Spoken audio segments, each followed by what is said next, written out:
Welcome to English literature. আজকে আমরা পড়ব ক্লাস 6-এর লেসন 3 দ্য রেইনবো। লিখেছেন Christina Georgina রসেটি।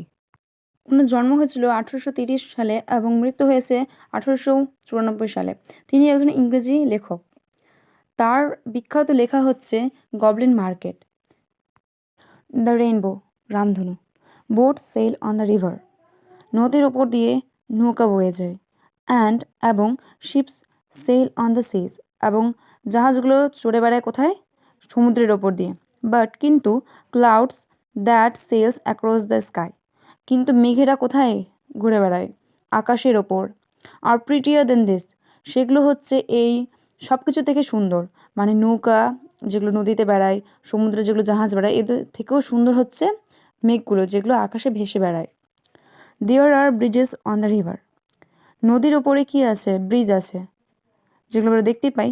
As pretty as you please, তুমি যেরকম চাইবে এগুলো সেরকমই সুন্দর, মানে মানুষ যেভাবে চায় এগুলোকে সেভাবে তৈরি করে এবং সেভাবে সৌন্দর্য দেয়।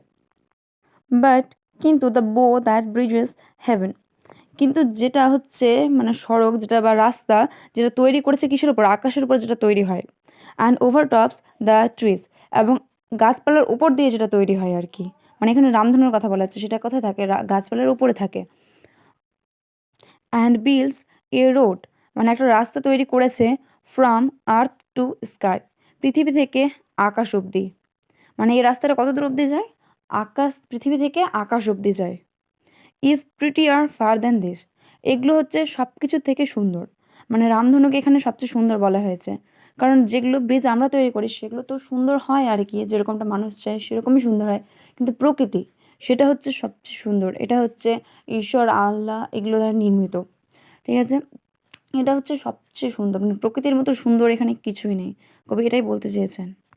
এই ছোট্ট কবিতা থেকে আমরা জানতে পারি যে মানে আমরা যত সুন্দর সুন্দর ব্রিজ বানিয়ে নিই না কেন, কিন্তু প্রকৃতি যেটা আসল সৌন্দর্য, সেটাকে কিন্তু আমরা কখনো হারাতে পারবো না, কারণ এর সৌন্দর্যটা হচ্ছে অতুলনীয়। এটা যেহেতু ছোট্ট কবিতা একটা, তাহলে তোমরা এটাকে কিন্তু মুখস্থ করে নিতে পারবে তুমি যদি চাও।